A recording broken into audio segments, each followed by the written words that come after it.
All right, let's dive in. Today we're tackling peacock base breeding. I know, you're all excited about this one. And we've got some awesome guides and stories here to help us unlock the secrets of breeding these captivating fish right in your own tank. We're gonna cover it all, folks, from their fascinating life cycle to those unique breeding habits. Trust me, you'll be amazed by how dedicated these parents are. It really is fascinating how tied their breeding cycle is to their natural habitat in the Amazon. To breed them successfully, we really need to understand that connection, starting with their natural breeding season, the Amazonian wet season. Okay, so picture this. The Amazon rainforest, wet season, you've got rising water levels, tons of food, and suddenly, bam, the peacock base are ready for romance. It's like nature's own signal, go make some babies. Exactly. This shift in their environment, it really triggers some dramatic changes in their behavior, especially the males. They get super territorial, showing off their most vibrant colors, attracting females and intimidating rivals. Like an underwater dance-off, Hmm, complete with fin flaring and maybe a few nips here and there. sounds intense. But how do we translate this Amazonian drama into a home aquarium? We can't exactly flood our living rooms, right? Thankfully not. But we do need to recreate those environmental cues, stimulate those breeding instincts. So Hmm. we'll gradually adjust the water temperature, the lighting, and the flow to kind of mimic that shift into the wet season. So you might increase the temperature a bit, maybe dim the lights to simulate some cloud cover. You could even create like gentle currents with your filter to mimic that river flow. Clever. So we're basically tricking them into thinking they're back in the Amazon. But I'm guessing they need a pretty spacious love shack for all this courtship and breeding. Absolutely. Peacock bass aren't your average guppies. They need room to move, to establish their territories, and to do their elaborate courtship rituals. We're talking a minimum of 300 gallons for a breeding pair. And the shape matters too. A long tank with plenty of horizontal swimming space is ideal. It mimics their natural river habitat. 300 gallons. Wow. That's commitment. And I Yeah. bet the water conditions have got to be just right too. You're absolutely right. Maintaining stable water parameters is crucial for breeding success. Think of it as creating the perfect nursery, right, for their offspring. You'll aim for a temperature between 80 and 82 degrees Fahrenheit, a slightly acidic pH of 6.5 to 7, and moderate water hardness. Don't underestimate the importance of a powerful filtration system and regular water changes to keep that water pristine. Okay, we've got the Amazonian love shack set up. Water's perfect. Now we need to find the perfect peacock base couple, right? Do we just throw any two fish together and hope for the best? Not quite. Peacock bays, they're very particular about their mates. It's not like Fish Tinder, haha, where you swipe right on anyone. You want to pick a pair that's roughly the same size, with vibrant coloration. It's a sign of good health and vitality. And ideally, you'll see some natural chemistry. Are they swimming together? Mirroring each other's movements, showing interest. Those are good signs that a match might be in the making. It's all about the spark, even in the fish world. So once we've got our potential lovebirds, how do we know they're actually hitting it off? What does peacock-based courtship even look like? Well, remember those intense colors we talked about? They become even more pronounced during courtship, especially in the males. Hmm. Like they're trying to outshine each other. You'll see them swimming in sync, nudging each other gently, even cleaning a flat surface like a rock. That's their way of prepping the nest.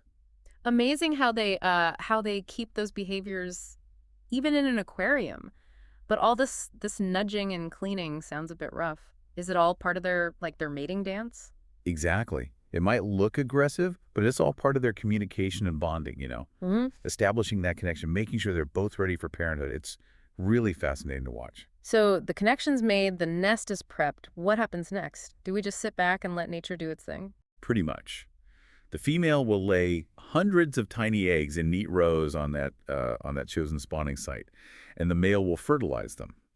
And this is where it gets really remarkable. Both parents become incredibly devoted guardians, fiercely protecting their eggs from any threats. Wow, dedicated parents. Not something you see with every fish, that's for sure. Tell me more about this care. What do they actually do to protect those eggs? Well, they'll constantly fan the eggs with their fins, to keep them oxygenated, ward off any potential predators. This vigilance is really crucial for the survival of their offspring, a true testament to those strong parental instincts. That's incredible. I can just imagine those tiny eggs, carefully guarded by their watchful parents. But what about the hatching process? What should we look out for as those eggs transform into tiny peacock base? You'll start to see the eggs changing color, getting closer and closer to hatching. Takes about 3 to 4 days for the eggs to hatch, depending on the water temperature. And when those little fry emerge, they're still delicate, clinging to the nesting site, absorbing nutrients from their yolk sacs. Like a built-in lunchbox for the first few days. And the parent, they're still on guard duty, right? Absolutely, the parents are still vigilant, herding their fry together, keeping them safe, even guiding them around the tank, making sure they stay together and don't stray too far. I love it. Tiny little peacock base school being shepherded around the tank by their protective parents. Yeah. But what happens when those yolk sacs run out? What do baby peacock base eat? And how do we make sure they're getting what they need to grow into those stunning adults we're all hoping for? That's a great question, and that's exactly where we'll pick up in the next part of our deep dive. We'll explore the delicate world of raiding those peacock base fry, from their first meals to their transition into a separate grow-out tank. Stay tuned, folks. It's going to get even more fascinating. Welcome back to our deep dive into peacock base breeding. We left off with those adorable fry, just hatched, still clinging to the nest, relying on those yolk sacs.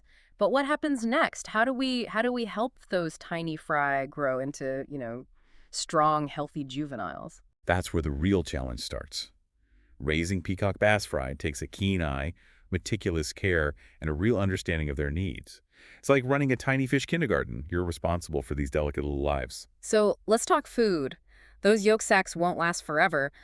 What do baby peacock bass eat? And how do we make sure they're getting the right nutrition to really thrive? Those first meals, they're crucial. We need food that's small enough for those tiny mounds, but packed with nutrients. We start with infusoria, those microscopic organisms you find in healthy aquariums. It's like a nutritious soup for them, a perfect first food. Okay, so we've got the infusoria buffet going, but as they grow, they'll need something a bit more substantial, right? Absolutely. Yeah. As the fry develop, we introduce other tiny foods like liquid fry food, specially formulated for their needs. And eventually we move on to newly hatched brine shrimp. It's like a protein-rich delicacy. They love it. So a carefully planned menu, starting small and gradually increasing the size of the food. I bet we're talking multiple feedings a day. These little guys got to grow fast. Exactly. Frequent feedings, several times a day, are key to supporting that rapid growth. They're tiny eating machines, constantly fueling their development. But food's not the only factor, right? As they Yeah. grow, we got to make sure they have enough space. You got it. Overcrowding, it can lead to stress, stunted growth, even aggression. So most breeders will transfer the fry to a separate grow-out tank to give them the room they need. So a step up from that 300-gallon breeding tank. Not necessarily. While a larger tank is always better, a well-maintained 50 to 100-gallon tank can work great as a grow-out environment. The key is proper filtration, regular water changes, and plenty of hiding spots to minimize stress and encourage those natural behaviors. Makes sense. So we've got feeding tanks set up. But let's be real, things don't always go smoothly, even for, even for the pros. What are some common challenges with peacock base fry, and how can we prevent or address them? You're right, breeding fish, it's a delicate balance. And even with the best intentions, things can go wrong. One of the first hurdles is, well, getting that pair to bond in the first place. Peacock bass are choosy, and sometimes the spark just isn't there no matter what we do. So what do we do if our chosen couple just isn't feeling it? Do we try again? Introduce a new potential mate? That's definitely an option. Sometimes a change can help, kickstart those instincts. But before we start swapping fish, we need to observe the existing pair closely. Are they aggressive toward each other, or is it more like indifference? Playing fish matchmaker. Exactly. If there's aggression, it might be incompatibility, and a new mate could be the answer. But if it's more a lack of interest, giving them more time, tweaking the tank setup might do the trick. Mm, Sometimes patience and a few adjustments are all it takes. Patience is key, even in the fish world. But what about those situations where, the pair bonds, the eggs are laid, and then bam, we see those white fuzzy patches? A fungal infection on the eggs. Heartbreaking. What causes those, and how can we prevent them? Fungal infections, unfortunately, they're a common problem and they can be devastating. The main culprit is usually poor water quality. If the water parameters aren't stable or there's a buildup of organic matter, it's a breeding ground for fungus. That's why meticulous tank maintenance is crucial. Regular water changes, a reliable filter, even a UV sterilizer can help. Prevention is key.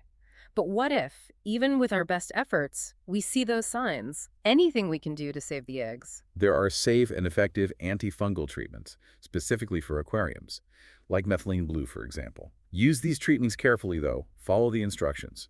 Some medications can harm the eggs or even the parents. If you're ever unsure, talk to an aquatic vet. It's always a good idea. Good advice. So we've talked about pairing, we've talked about fungus, but there's another challenge even when things seem perfect, parental stress. We talked about those amazing instincts, but what happens when they backfire? This is where it gets tricky. Peacock bays. They're super protective, but that can backfire if they get too stressed. They might behave erratically, neglect the eggs, even eat their own offspring in extreme cases. It's heartbreaking, but it's important to remember they're acting on instinct, not out of malice. Oh no, that's awful. What causes this stress and how can we prevent it? The main culprits are environmental disturbances, sudden changes in water parameters, noise, vibrations near the tank, even too much movement outside the tank. Remember, these fish are sensitive, and during breeding, their stress levels are already high. So we need to treat the breeding tank like a sanctuary, minimize disturbances, keep things calm and consistent, create a peaceful haven. Exactly. Imagine you've created this perfect Amazonian haven, right? Right. Water's perfect, temperature's ideal, their little ones are thriving, and then bam! Loud noises, sudden movements. It'd be incredibly stressful. That's how they feel too. Okay, keeping things zen. But what if, even then, one or both parents just aren't stepping up? Maybe they're not fanning the eggs or herding the fry. Can we step in, become surrogate parent? That's a tough one. There are techniques for artificially incubating eggs and raising fry, but it's challenging, especially with peacock base. Ideally, we want to create an environment where the parents can do what comes naturally. Empowering them to be the best parents they can be. But let's be real, not every breeding attempt is successful. What advice do you have for those experiencing fry mortality, even when they're doing everything right? Well, first, it's important to remember that some fry loss is normal, even in the wild.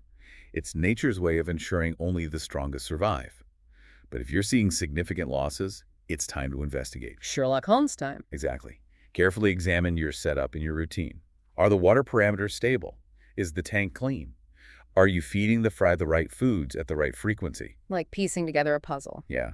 And sometimes the clues are subtle. Like if some fry are growing much faster than others, it might mean overcrowding or competition for food. You might need to separate the fry into different grow-out tanks, give them more space. That separate grow-out tank, it's not just about preventing the parents from eating them, right? It's about creating the perfect environment for them to thrive. Absolutely. It's their own little fish kindergarten. And as they grow, we need to keep a close eye on their health, just like we do with the adults. So what should we look for in terms of fry health? What are the red flags? Same principles apply to fry and adults. Observe their behavior, appetite, and coloration. Are they active? Eating well? Do they have vibrant colors? If you notice lethargy, loss of appetite, or faded colors, it could be stress, illness, or nutritional deficiency. Early detection is key, as with any pet. But what if a fry does get sick? What are our treatment options, given how small and delicate they are? Treating fry can be tricky. Their bodies are so sensitive to medications. If possible, isolate the sick fry in a separate hospital tank to prevent the spread of infection. And as for treatment, always consult an aquatic vet. They can help figure out the cause and recommend the safest and most effective treatment. This has been fascinating. We've covered so much about peacock base fry care, their diet, the grow-out tank, troubleshooting challenges like parental stress and illness. But our journey isn't over, is it? What happens when those fry grow up? How do we make sure they have a bright future, whether it's in our tanks, with other hobbyists, or even back in their native waters? That's a great question, and that's where we'll pick up in the final part of our deep dive. We'll explore the next chapter, focusing on responsible rehoming, conservation efforts, and the role we play as stewards of these amazing creatures. Stay with us. And we're back. We've journeyed through peacock-based breeding, from those first sparks of courtship to caring for those tiny, vulnerable fry. Now our juveniles are thriving. Those colors are popping. They're starting to look like the majestic adults we love. So what's next? What are our options to make sure these fish have a bright future? That's the big question. It really highlights our responsibility as breeders. We're not just creating beautiful fish, we're becoming stewards, stewards of a species. And that means making smart decisions, putting the well-being of our fish and the health of the whole species first. Okay, so let's talk options. We've got a tank full of healthy, growing juveniles. What are the most responsible paths forward? Well, one option is integrating them into our existing tanks, if we have the space, of course. But it's not a decision to take lightly. Peacock bays can be territorial, especially as they mature. Right. It's not just about tank size. We need to think about the whole community dynamic. Exactly. Compatibility with other species, the potential for aggression. Can our setup really provide enough space for everyone to thrive? It's about creating a balanced ecosystem, where each fish can be itself and live a good life. That makes sense.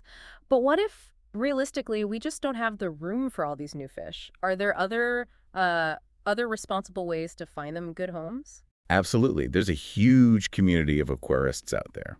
Many are eager to get captive bred peacock base, especially those with, a known lineage, healthy genetics, online forums, local fish clubs, even specialized breeders can help you connect with folks who have the space, the experience, and the passion to give your fish a great home. Like finding forever homes for our fin friends.